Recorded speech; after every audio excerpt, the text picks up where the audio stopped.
Hello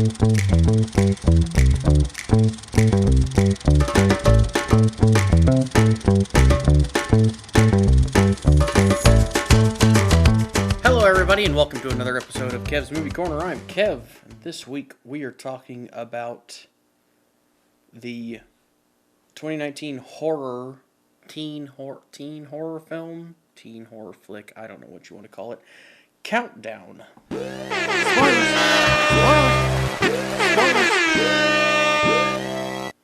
As I mentioned, this movie came out in 2019. It's rated PG-13. It's right at an hour and a half long. And that's about all you need to know. Okay. Good luck. No. The basis of this movie is when a nurse downloads an app that claims to predict the moment a person will die.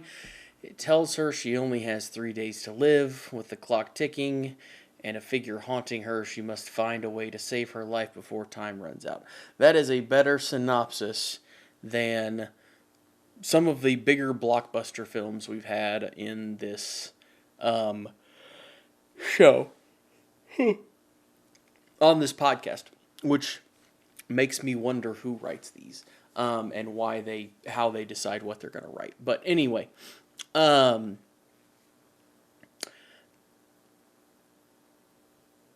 this starts out with a girl at a party getting pressured into downloading this app, and it's telling her that she's going to die in a couple hours. And she stresses over it for this couple hours, and until it kind of cuts away, and when her boyfriend are getting ready to go home, her boyfriend is driving home drunk. She refuses to get in the car with him, and it says that she's going to die in like 10 minutes. She refuses to get in the car with him. She walks home. The app pops up a little thing saying she violated the user agreement. When she gets home, she's killed in her bathroom. And it cuts away to her boyfriend, who is in a crash, and there's a tree branch that is in the car that has gone through the windshield and impaled the seat where she would have been sitting, which is kind of like implies that the app would have been correct, that she would have died. So it's kind of like implying that the app is. It's kind of like getting you to believe that the app is going to be correct in this movie. So you then meet our main character, who is the nurse, at the hospital. She's a new nurse. She's relatively, young. And she is the kid who got into the crash. He's getting ready to have surgery after this crash. She is one of his nurses, and he's freaking out because basically the app is telling him that he's going to die during surgery. She doesn't believe him. She ends up downloading the app. And then it kind of follows her as trying to figure out like what's going to happen when it tells her, that she's going to die in a couple days. She's now trying to figure out what's going on. The kid does end up dying. He does the same thing. He tries to leave the hospital, and it tells him he, broke the user agreement.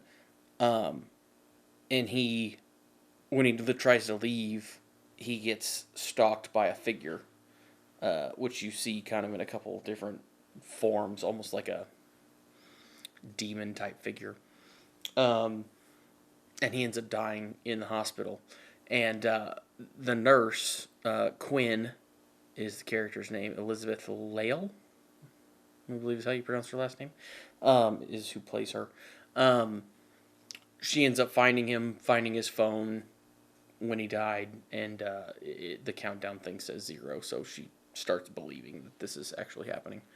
So now she's trying to figure out what's going on because she believes it, and it just kind of snowballs from there. She ends up coming in contact with some other people that are also involved. She tries to buy a new phone. That doesn't work because it downloads to the new phone. She finds out her sister's also on it and is going to die. It's just a whole kind of... I mean, it's a teen horror movie, so a bunch of people just keep dying in horrific fashions. It's kind of like... they're not as ridiculous as the Final Destination deaths, but they're kind of random, too, at times. Eventually, she figures out that, they end up going to a priest who determines that, if you can... who determines that it's a deity that supposedly is the one who's controlling it, or it's tied to that. They try to get a hacker to help them hack into the code and change everything, which works for a little while, but then goes away and resets everything. And then they come to the conclusion that if you can die before or after it says that you're going to, then you'll kill the demon, and it won't happen anymore. Which Quinn does end up doing. She ends up basically killing herself, overdosing at the hospital, and then having her sister revive her with some medication, and the demon ends up dying, and they walk out, and of course, as with any of these, movies like this, you have to have something that keeps it going. So as soon as they walk out of the hospital, the app re-downloads onto her phone and says Countdown 2.0, and it's like, okay, well, there's another one. So it's a what is it? They call them.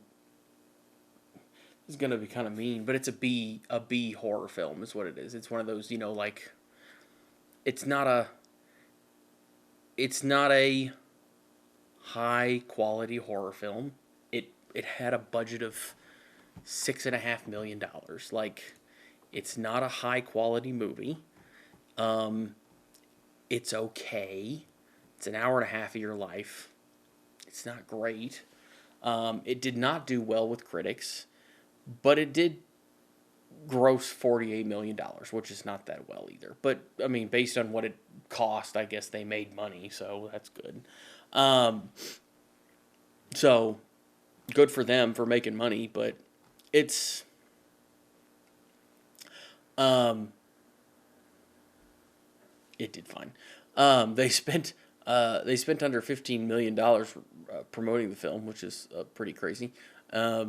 Using a lot of TikTok ads, I guess, which is kind of funny. It's just a sign of the times. But, yeah, it's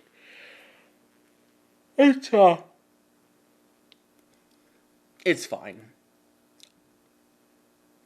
I've had it on a list of things to watch for several years, and I just decided to watch it the other day. Don't know that I'll ever watch it again.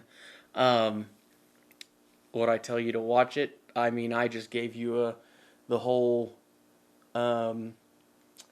basically the whole synopsis of the movie in about 7 minutes. So I'd say you don't really need to, but if you want to, you can. I did think it was interesting that apparently the company that made it, STX Entertainment, is that the company that... STX Entertainment is the company that... Yeah, okay. STX Entertainment did actually create the app. The studio did actually make the app to promote the film. If you downloaded it, it would give you a time that you were going to die. But if you deleted it and downloaded it again, it'd just give you a different time. So it didn't really... I mean, obviously, it didn't really tell you when you were going to die. But, yeah. it's it's a it's a B horror film, which is, what a lot of horror, those, like teen horror, cheap horror films were. It's fine if you like that type of movie. If you like the horror films like that, that's nothing wrong with it. There's a million movies out there, and that's why they're all out there for everybody. So, um, it not, it was okay to watch for an hour and a half. It was fine. Don't know that I'll ever watch it again, but if you like that kind of thing, great, go watch it. But anyway, I think that is about it for this week. It is going to be a short one. Hope you guys enjoyed this. Don't forget to like, subscribe, and comment, and I will talk to you next week.